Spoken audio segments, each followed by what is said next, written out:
जिस दौर में हुकूमत के शह पर हर हाथ में तलवार और हथियार बांटने का प्रचलन हो, उस वक्त उस विपरीत दौर में हर हाथ में कलम और किताब देखने वाले इस बात से बहुत खुश होंगे, मुतमईन होंगे कि आज भी किताब पर होने वाले कार्यक्रम में दिल्ली में इतना हुजूम आ सकता है। बड़े बड़े बुद्धिजीवी इस पर बात कर रहे हैं। मेरी पहली किताब प्रोफेसर की डायरी, उसने भी मुझे ये हिम्मत दी। और आप यकीन मानिए कि हिंदी की दुनिया में बीते लंबे अरसे में एक गंभीर किताब पर इतनी चर्चा हुई हो, इतना लोगों ने उसे खरीद कर पढ़ा हो, ये हिम्मत बढ़ाने वाला था। मेरी दूसरी किताब थोड़ी गंभीर और तथ्यों के साथ, एक ऐसे विषय पर जिस पर धारणाएं ज़्यादा हैं, सूचनाएं कम हैं। इस विषय पर जब किताब लिखी तो एक मन में चिंता थी कि इसको कौन पढ़ेगा, कितने लोग पढ़ेंगे। लेकिन मैं इस बात से बहुत आशान्वित हूँ, हिम्मत मिली कि इस पर भी तकरीबन 1.5-2 महीने होने वाला है और 5-5 हज़ार के चौथे संस्करण को आज हम लगभग ख़त्म होने वाला है। ये आंकड़े तो बहुत कम हैं, लेकिन किताबों की दुनिया के हिसाब से ये आंकड़े बहुत ज़्यादा। जिस दौर में हुकूमत 3 चीज़ों पर टिकी हो, झूठ, फूट और लूट, तो झूठ के खिलाफ सच बोलने वाली किताबें, या लोग फूट के खिलाफ जोड़ने वाले लोग कि लोग एकजुट हों जात से जमात की ओर। मेरी किताब के नीचे आप देखेंगे लिखा हुआ है जात से जमात।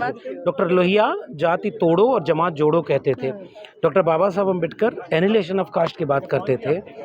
ऐसे दौर में एक वैचारिक किताब और उसे इतना प्रेम, तो ऐसा लगता है कि वो जो सत्ता प्रायोजित प्रोपेगेंडा है वो तो सत्ता की वजह से चर्चा में है। कल सत्ता जाएगी, वो प्रोपेगेंडा ध्वस्त हो जाएगा। और तथ्य के साथ, तर्क के साथ, समता और न्याय के विचार के साथ जो एक दर्शन या संघर्ष या किताबें हैं, मुझे लग रहा है आने वाला कल उन्हीं का होगा। कि हुकूमत ने मान तो लिया, जो कहते थे कि जाति नहीं होती, प्रधानमंत्री बनना था तो जाति बताई, राष्ट्रपति किसको बनाया, प्रेस कॉन्फ्रेंस करके जाति बताई। जो कहते थे जाति होती नहीं, वे कहते हैं कि 2000 साल तक शोषण हुआ तो 200 साल तक तो आरक्षण हमें देना पड़ेगा। हम तो सवाल करते हैं कि देने वाले आप कौन हैं? इस देश के कमेरा लोगों ने, 90% लोगों ने इस देश को रहने, दुनिया को रहने लायक बनाया, लेकिन उन्हें हिस्सा नहीं मिला। जाति जनगणना किताब शायद उस समानता और न्याय की दिशा में लोगों को जोड़ेगी और आखिर में उस खतरे से आगाह करेगी, जिसका एक नमूना आपकी स्क्रीन पर है कि 2011 की जनगणना में 29 सवाल थे।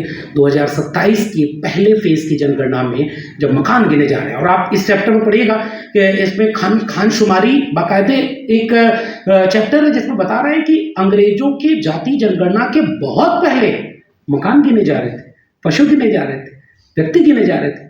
और दक्षिणपंथी आज भी कहते हैं कि अंग्रेजों ने जातिवाद कर दिया। ये खतरा है, घोषणा कर देने से न्याय नहीं मिलता। और ये भी वो लोग घोषणा कर रहे हैं जिनकी कोई घोषणा पूरी आज तक नहीं हुई, उनकी बात की कोई गारंटी नहीं। वो जो कहते हैं ठीक उसका उल्टा कहते हैं। सबूत के तौर पर 33 सवाल, और जिसमें सवाल नंबर 12, मकान की गिनती हो रही है लेकिन उसमें SC, ST और अन्य लिखा है, इसमें OBC शामिल नहीं है, इसमें अपर कास्ट शामिल नहीं है। इसका मतलब कि घोषणा तो हो गई कि जाति जनगणना होगी, लेकिन साजिश तैयार खड़ी बैठी है। 2011 या उसके पहले की साजिशें जानती हैं कि जब भी इस देश के SC, ST, OBC ने न्याय के लिए कोई बात उठाई तो कैसे उसको डिरेल किया गया।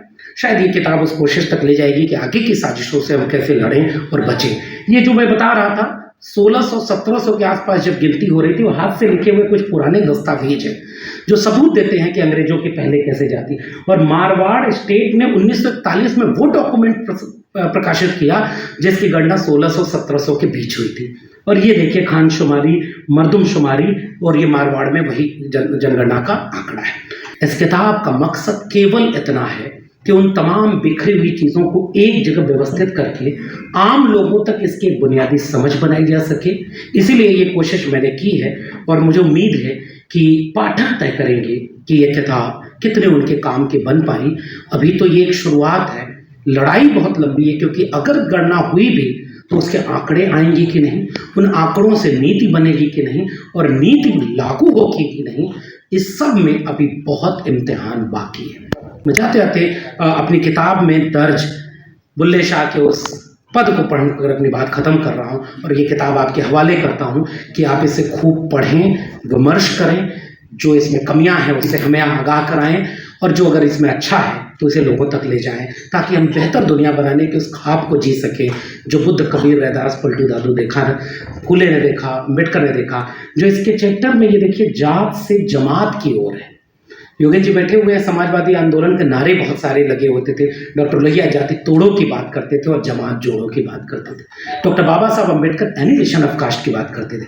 शायद हम भी उसी दिशा में जाति को एक बीमारी मानते हैं, इसलिए एक चट्टान की तरह सख्त ये कवर पेज बना है। ये लोहे की एक ऐसी चीज़ है जिसे रिपीट लगाकर, नट बोल्ट लगाकर चलाया जा रहा है जबरदस्ती। और इसके इस बीमारी का योगेंद्र जी ने बहुत अच्छा टर्म इजाद किया, मैं उन्हीं से उधार लेकर, कि ये एक एक्सरे है, फुल बॉडी स्कैन, जनगणना। और जब बीमारी की एक्सरे और जांच पूरी हो जाएगी तो एक बेहतर दुनिया बनेगी जो जमात की होगी, जात से जमात की ओर। उस दुनिया के ख्वाब के साथ बुल्ले शाह के इस पद पे आपको छोड़े जा रहा हूँ और फिर अपने पैनल को सुनेंगे। चल बुलिया चलो थे चलिए, जैसे सारे अन्य, और ना कोई साटी जात पहचाने, ना कोई साटी माने। बहुत बहुत धन्यवाद।